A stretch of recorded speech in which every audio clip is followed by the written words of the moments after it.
When we talk about prayer, a few things usually pop into our heads. But what if the way we've been thinking about it, well, what if it misses the main point completely?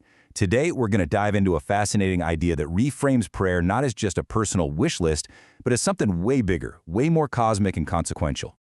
So let's just start right there with that huge question. What is prayer really? According to the biblical texts, what's its core function?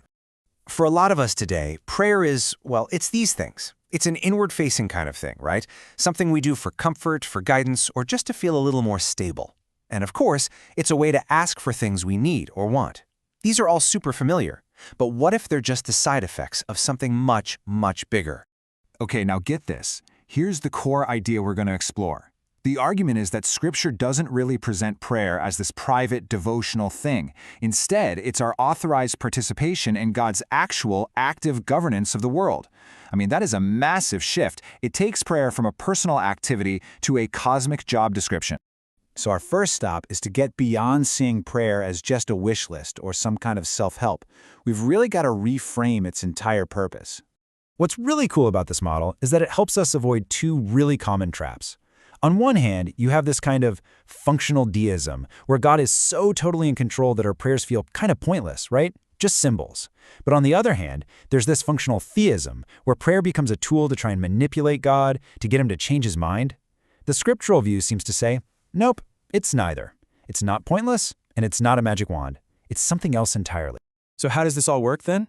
Well, to really get prayer as participation, we have to kind of step into the worldview of the biblical authors. And for them, God's rule looked a lot like a royal council room. This visual nails it. This is the core concept right here. Up top, you've got the divine council. Think of it as God's heavenly administration. Down below, there's humanity, God's representatives on earth. And prayer? Prayer is that beam of light connecting the two. It's the communication channel between the king's council and his agents on the ground. So what exactly is this heavenly council? Throughout the Bible, God isn't really portrayed as a lone ruler. He's a king who presides over a council of spiritual beings. You can think of it like a divine administration. He delegates authority, he sends out messengers, he makes decisions in a way that involves others. Governance is shared, but he's still absolutely the one in charge. Okay, so where do we fit in? This brings us to that famous concept of the imago Dei, the image of God. The argument here is that this isn't just about us having certain qualities, like being creative or rational. It's a job description.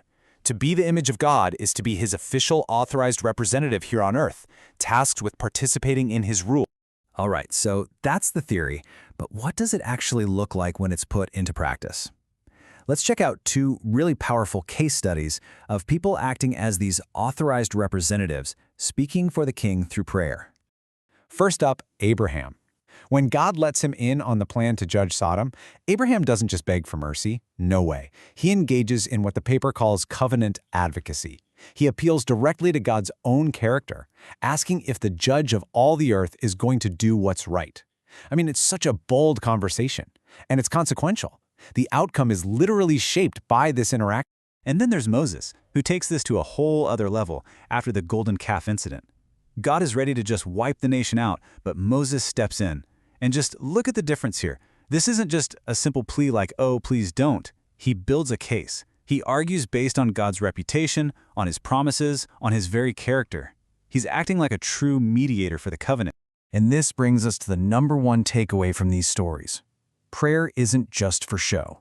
The text says, point blank, that God relented because of what Moses said. In these crucial foundational stories, prayer is shown to be a genuinely decisive factor in how God governs. Our participation really, truly matters. So, this all leads us to the climax of the idea: prayer as a world-shaping vocation. It's not about trying to bend God's will to ours, but about aligning our will with his purposes. And through that alignment, we get to participate in the transformation of the world. Maybe the most famous prayer ever is Jesus' prayer in the Garden of Gethsemane. Not my will, but yours be done. And we often see it as a moment of just giving up, simple surrender. But what if it's not passive resignation at all? What if this is the ultimate act of alignment? Here you have the perfect human representative consciously lining up his own desires with God's redemptive plan, even though it's going to cost him everything. In this moment, Prayer doesn't change the situation. It empowers the person praying to faithfully carry out God's will in that situation. And this just sums it all up so perfectly. When you see it this way, prayer becomes this incredibly active and powerful job. It forms our allegiance to God's rule. It can restrain judgment, it can advance justice, and it helps us look forward to that final restoration. It changes us, and through us it actually participates in changing the world. And so, that's where we'll end it, with this one big question. If prayer isn't just a private chat, but an authorized participation in the way the world is run, what does that mean for you?